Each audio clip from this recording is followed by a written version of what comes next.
आप सबका स्वागत है कि आज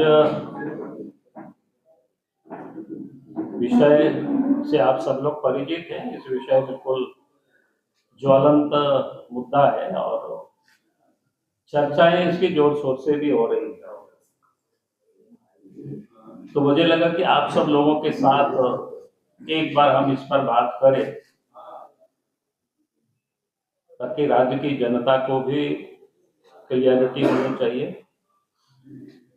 क्योंकि सरकार ने उसको क्लियर नहीं किया, बल्कि सरकार ने इसको कह सकते हैं उसको उन्होंने एक प्रकार से कंफ्यूजन कर सकते हैं या उसको जानबूझ करके डाइल्यूट करने की उन्होंने कोशिश की। तो वो है मामला कि पंचायत उपबंध अधिनियम 1996, जिसको शॉर्टकट में लोग पेशा बोलते हैं। और ये कानून 1996 में बना था। उस समय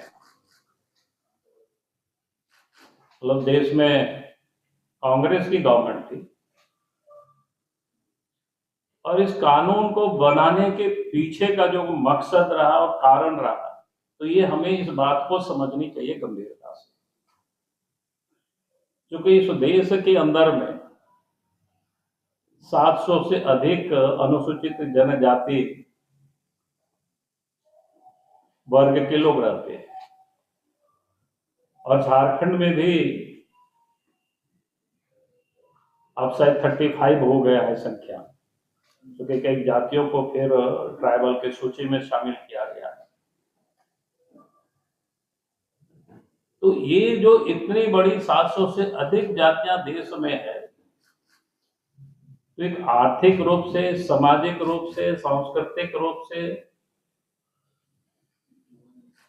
या रूढ़िवादी धार्मिक परंपरा के रूप से वो धीरे धीरे कमजोर हो रहे हैं।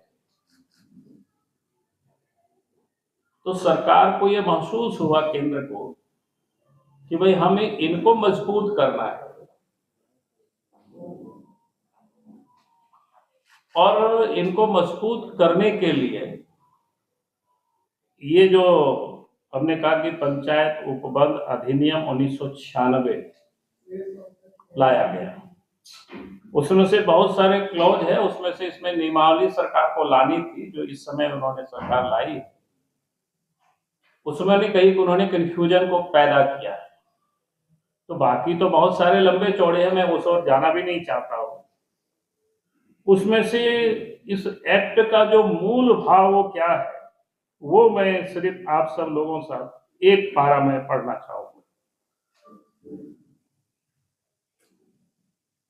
इस एक्ट की जो धारा 4 है, उसके जो क है, उसमें कहता है क में पंचायतों के बारे में कोई राज्य विधान जो बनाया जाए, यानी राज्य जो विधान बनाएंगे तो क्या बनाएंगे, रूढ़ी जन विधि, सामाजिक और धार्मिक प्रथाओं और समुदाय के संसाधनों के परंपरागत प्रबंध पद्धतियों के अनुरूप होगा। अब ये पहला क का ये विषय है। अब ये हमें इस बात को समझनी चाहिए कि रूढ़ी जन विधि, सामाजिक और धार्मिक प्रथाओं बिल्कुल स्पष्ट किया हुआ है। इसका अर्थ ये होता है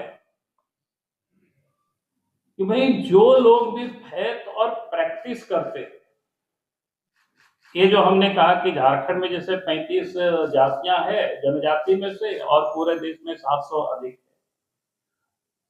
फेथ और प्रैक्टिस का मतलब ये है कि हम संथाल हैं। हम संथाल इसलिए है कि हमारा जो फेथ है वो क्या है, हम मारांग गुरु को मानते हैं,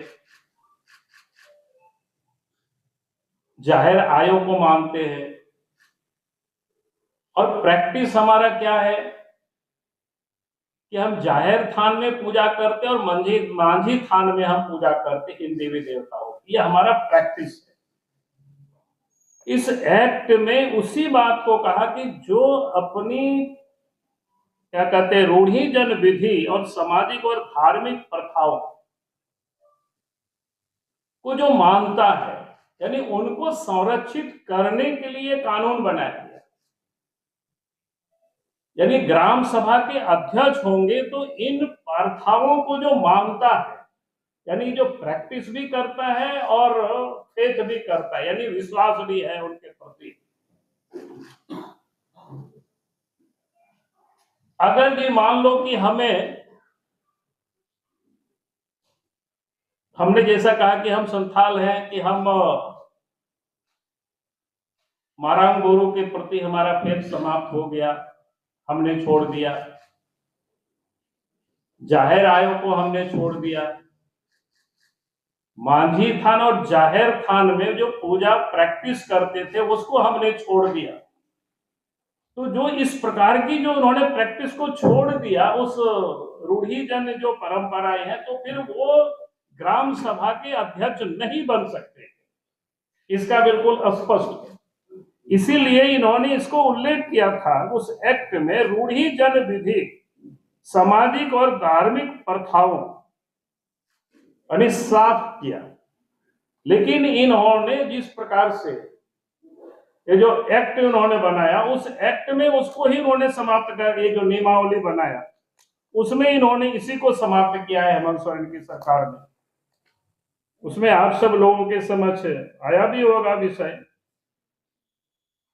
उन्होंने कहा कि ग्राम सभा के अध्यक्ष से अभिप्रेत है अनुसूचित क्षेत्र के पारंपरिक ग्राम सभा क्षेत्र में परंपरा से प्रचलित रीति रिवाज। रीति रिवाज क्या होता है भाई?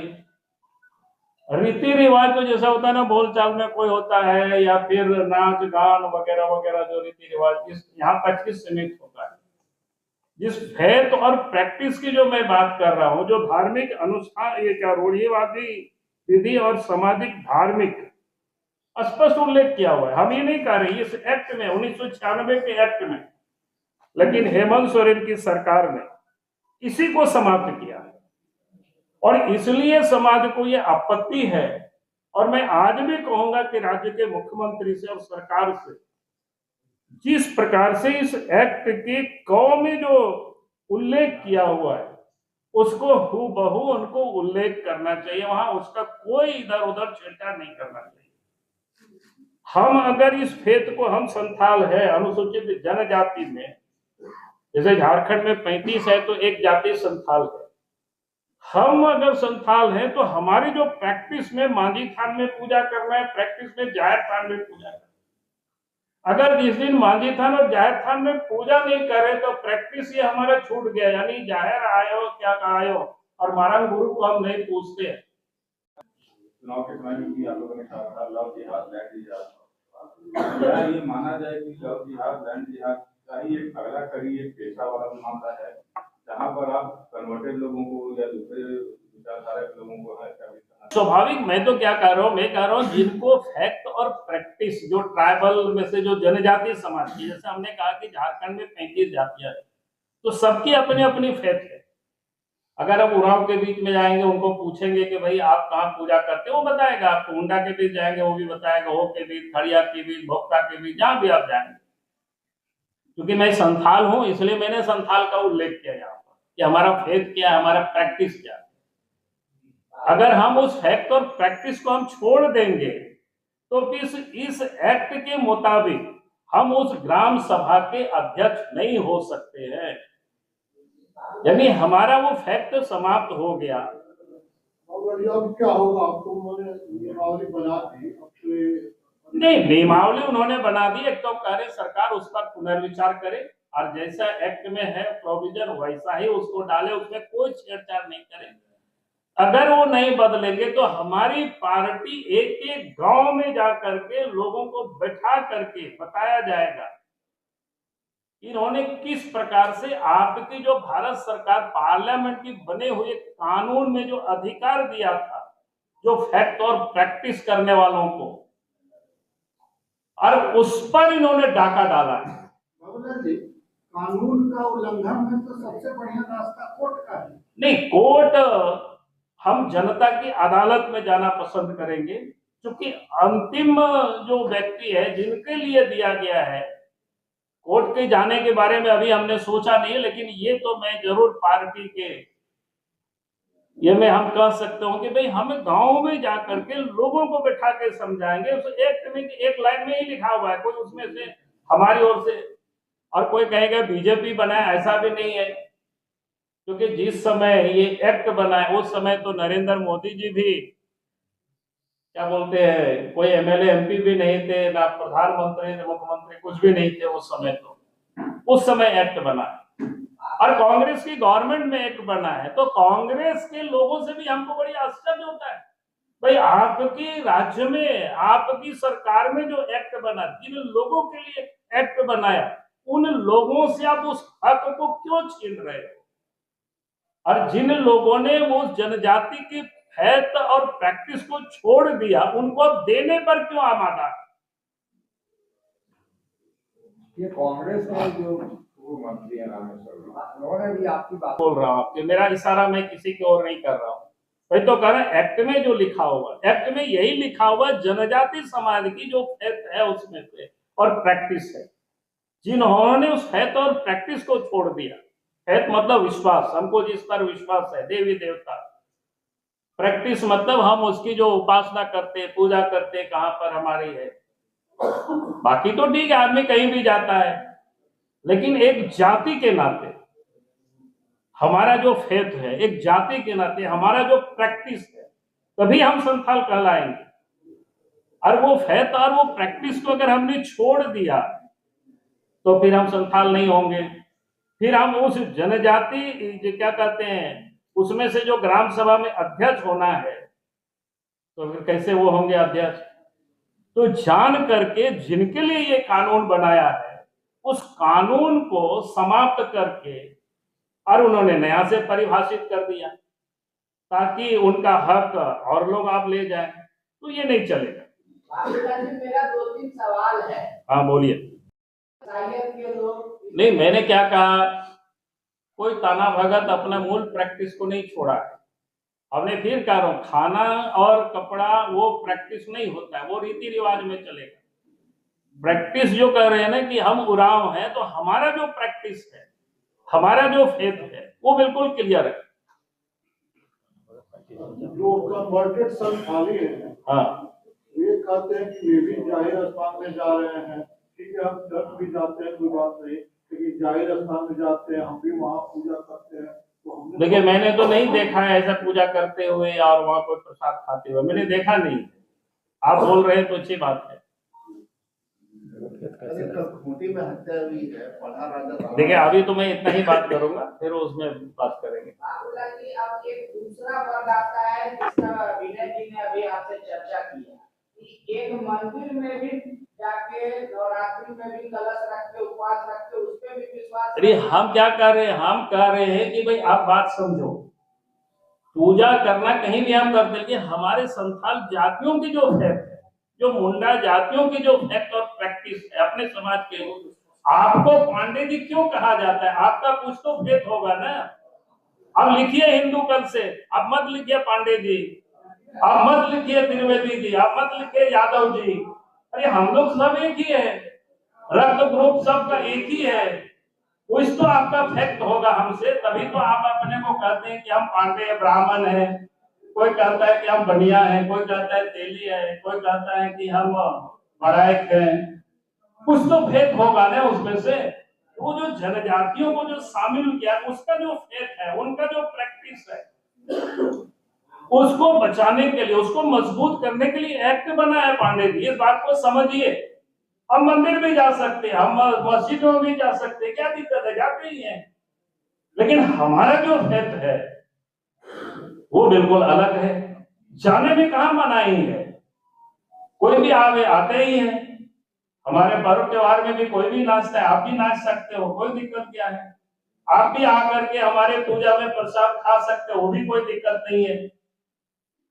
लेकिन फिर आपको फेथ तब करना पड़ेगा कि जब हाँ ठीक है भाई, हमारा गुरु को हम पूछते हैं, हमारा जो जन्म से लेकर के मृत्यु तक का जो संस्कार है वो बिल्कुल क्लियर है, हर जातियों की अलग अलग है। खराब हो गए, हम लोग का नाम नहीं लिया। 2024 में जो ड्राफ्ट तैयार किया गया था विभाग के स्तर से, और विधि विभाग ने जिसको सहमति दी थी, उसको उसके बिल्कुल विपरीत ये तैयार हुआ है। तो ये किस आधार पर और क्यों ऐसा हुआ? ये एक्ट के विपरीत आपको क्या? हमने तो कहा कि एक्ट की ये विपरीत है, बता रहे भाई। अब विधि विभाग क्या, मैं तो एक्ट आपके सामने लाया हूँ। हम कहेंगे कि इनको सबको एक्ट आप दे दीजिए, क्योंकि बहुत बड़ा नहीं है, 2 पेज का ही एक्ट है ये 1996 का। जरूरी। हाँ, पीडीएफ बना करके इसी को आप हमारे पास करना चाहिए। चलो, बहुत बहुत धन्यवाद। ठीक है, उस अनुसूचित जनजाति के, यानी हम उस फेथ और प्रैक्टिस को हमने छोड़ दिया, तो फिर हम उस ग्राम सभा के इस एक्ट के मुताबिक हम उसके अधिकारी नहीं होंगे। लेकिन इन्होंने जिस प्रकार से इस नियमावली को बनाया, इस नियमावली के मुताबिक उस गांव में भले ही उन्होंने प्रैक्टिस छोड़ दिया हो या फेथ उनको समाप्त हो गया हो, तब भी वो अध्यक्ष बनेंगे। उन्होंने ये जो नियमावली बनाया, ये बेसिक जो फंडामेंटल विरोध है हमारी यार, हमारी पार्टी की, क्योंकि जिन लोगों के लिए कानून बनाया है, जो वास्तव में जो जनजाति है, उस जनजाति की फेथ और प्रैक्टिस को जो करता है, इस ग्राम सभा के अध्यक्ष वही होंगे। और इसलिए हमने सरकार से मांग कर रहे, बाकी तो बहुत सारी चीजें हैं, लेकिन बहुत सारी चीजें तो क्षम्य भी हो सकता है, चलेगा भी, हम लोग उसको देखेंगे आगे, उसको हम आज बिल्कुल मैं जाना नहीं चाहता हूं। लेकिन जिनको उन ट्राइबल, जैसे हमने कहा कि 35 यहाँ जातियां, तो सब जातियों की अलग अलग फेथ है, अलग अलग प्रकार की प्रैक्टिस है। अगर उन फेथ और उन प्रैक्टिस को अगर उन्होंने छोड़ दिया है, तो फिर वो इस ग्राम सभा के वो अध्यक्ष नहीं हो सकते। लेकिन हेमंत सोरेन ने जिस प्रकार से बनाया है नियमावली, उसमें तो जिन्होंने इस फेथ और प्रैक्टिस को छोड़ दिया, वो भी इसमें से बन जाएंगे। ये गलत है, ये संविधान के और मूल एक्ट के वो विरोध में है। मुझे लगता है कि आप सब लोगों को विषय समझ में आ गया होगा कि मैं उससे अभी आगे नहीं जाना चाहता हूं कि भाई अगर हम आज फेथ और प्रैक्टिस हम छोड़ देंगे, तो हम उस संस्थान के हम प्रधान कैसे हो सकेंगे गांव? संभव ही नहीं है, होना भी नहीं चाहिए। हम अगर जिस दिन मांझी थान में पूजा करना छोड़ देंगे, जाहिर थान में पूजा करना छोड़ देंगे, जिस दिन माराम गुरु को छोड़ देंगे, जिस दिन जाहिर आयोग को छोड़ देंगे, यानी हमारा जो फेथ और प्रैक्टिस है वो खत्म हो गया, तो फिर हम इस ग्राम सभा के अध्यक्ष नहीं हो सकते और नहीं होना चाहिए। ठीक है, चलिए, बहुत